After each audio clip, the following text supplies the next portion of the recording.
बहू, ओ बहू, कहाँ मर गई? कमला ने आवाज लगाई।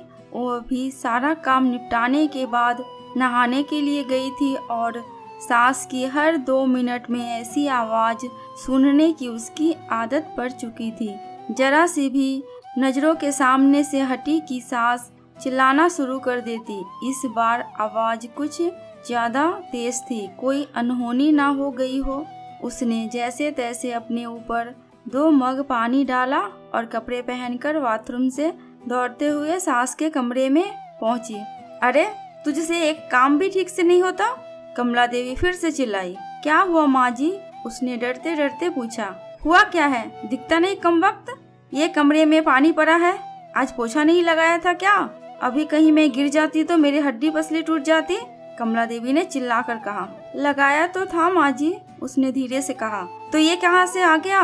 ये भगवान, मेरी तो किस्मत ही फूटी है जो ऐसी लड़की पर मेरे बेटा लट्टू हो गया और न जाने कहाँ कहाँ से बड़े बड़े घरों से उसके लिए रिश्ते आ रहे थे। अच्छा, अब चल जल्दी से इसे साफ कर दे, सास ने चिल्लाते हुए कहा।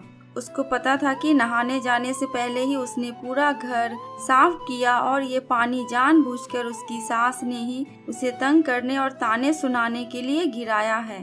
फिर भी उसने बिना कुछ बोले गिरे पानी को साफ कर दिया और अपने कमरे में आकर थोड़ा आराम करने बैठ गई और सोचने लगी, सास की चिल्लाहट अब कौन से काम के लिए बुलाने वाली होंगी।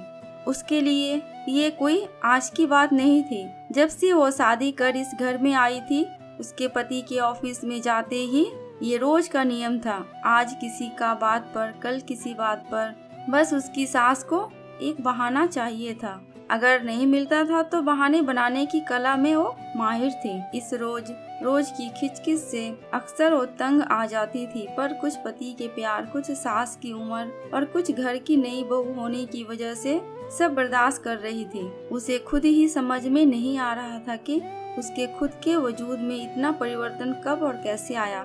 उसको यह भी याद नहीं कि कब उसके अपने घर में उसकी माँ या पिता ने कभी उससे ऐसे सुर में बात की। अपने कॉलेज और स्कूल के समय तो वो बिंदास लड़कियों में से एक थी। पूरे स्कूल या कॉलेज में कहीं भी किसी के साथ कोई गलत बात होती थी तो वो लड़ने के लिए सबसे आगे खड़ी मिलती थी। किसी के भी हक के लिए वो पूरे सिस्टम से लड़ जाती थी, पर आज अपने ही खिलाफ हो रहे अन्याय को चुपचाप सह रही थी। सोचती थी, क्या यही शादी के मायने होते हैं, जब एक लड़की को अपने अभिमान और सम्मान को एक नए परिवार की सूली पर चढ़ा देना पड़ता है।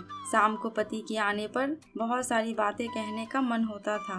1-2 बार कही भी थी, पर एक तो थके होने से वो इस पर ज्यादा ध्यान नहीं देते और फिर अपनी माँ के खिलाफ वो एक भी शब्द नहीं सुन सकते। उनकी माँ भी अपने बेटे के सामने उससे बड़े दिखावे के साथ बात करती, पर जैसे ही बेटा घर से बाहर निकलता था उसके तेवर बदल जाते थे, जो उसे समझ में ही नहीं आता था कि एक इंसान पल भर में 2 तरह के व्यवहार कैसे कर सकता है।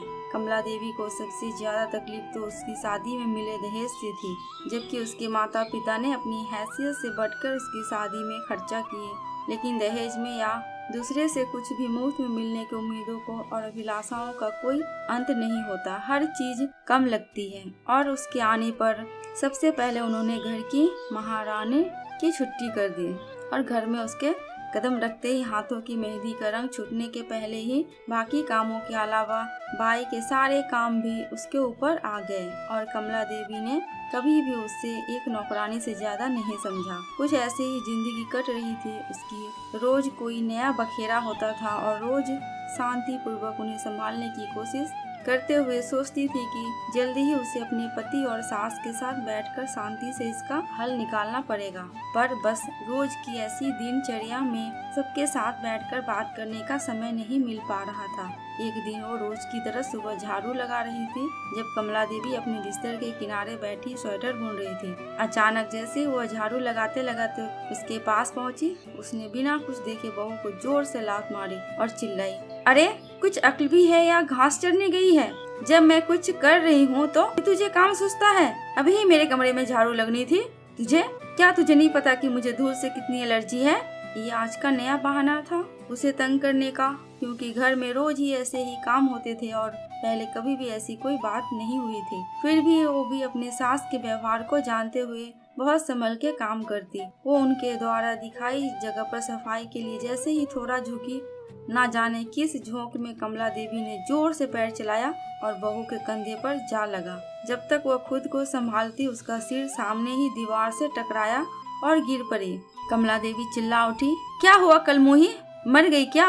उठ क्यों नहीं रही है? बचा हुआ काम कौन करेगा? चलो उठ। वो उनकी कुछ बातें सुन तो रही थी पर समझ में कुछ नहीं आ रहा था और बड़ी हिम्मत करके जैसे तैसे वो उठने की कोशिश कर रही थी कि कमला देवी ने फिर से ठोकर मार दी और सिर दोबारा दीवार से टकरा गया। इस बार बहू बेहोश हो गई थी। सास बड़बड़ाते हुए उसे कोसती रही। जब नहीं उठी तो कमला देवी के हाथ पांव फूलने लगे और तुरंत अपने बेटे को घर आने के लिए फोन किया। पति उसे तुरंत हॉस्पिटल ले गया तो कमला देवी भी साथ साथ आई और एडमिट कराने के समय भी बड़बड़ाए जा रही थी।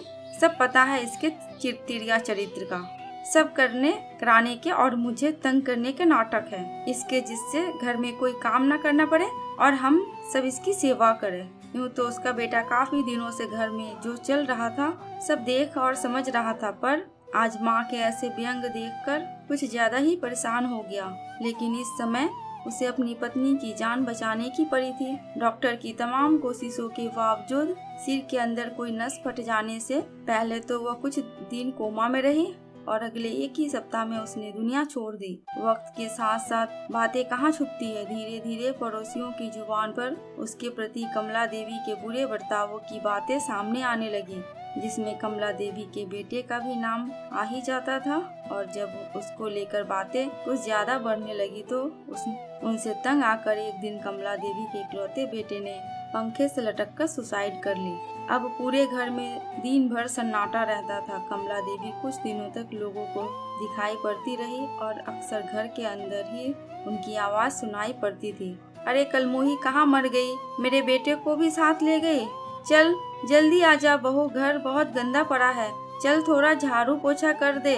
फिर उसी लय में रोते रोते उनकी आवाज सुनाई पड़ती थी। बहुत अच्छी बहू थी, कभी शिकायत नहीं करी उसने। अभी हॉस्पिटल में है, इलाज चल रहा है। मेरी वजह से उसका सिर फट गया था ना, मेरे बेटा भी उसी के पास है, लेकिन अब तो वो ठीक हो गई होगी। अरे कोई तो उन दोनों को वापस ले आए। अब की उसे कुछ नहीं कहूँगी।